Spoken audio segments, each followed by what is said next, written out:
2022 baga nagaan isiniin ga'een jedha.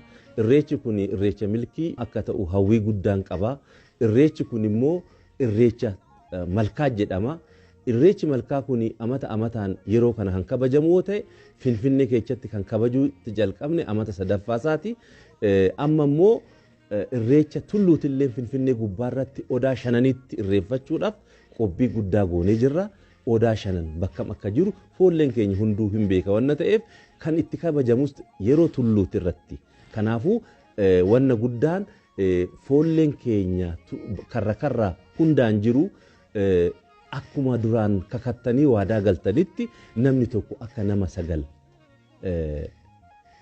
hirmaachisu akka sagli of jalatti uumu ofii isaatii bicha foollee ta'ee bicha oduun ta'in foolleen tokko nama sagal of jalatti gurmeessuudhaan mirga saba isaanii nageenya ummata isaa han irreechaa bahe karaa nagaatiin irreecha isaa akka irreeffatee galu akka eegamu akkasumaanis dabarsuun barbaada.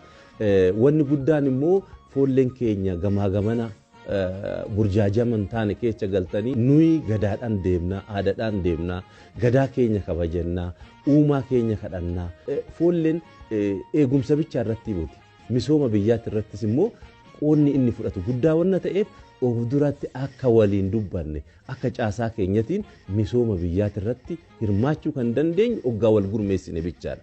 Kanaafuu foolleen gadaa Oromoo hunduu haala amma biiroon kiyya biiroon abbaa duulaa ajaje kanaan akka wal gurmeessitan misooma irrattis immoo fuula keenya akka deeffan nagaa biyya keenyatti irratti illee akka nagaa uumuu dandeenyu hunduu harka Oromoo harka saba kiyyaa keessa jira wanna ta'eef hundi keechanuu kanarratti xiyyeeffannoo akka gunnaa godhattan adaraa guddaan isinitti erguun barbaada.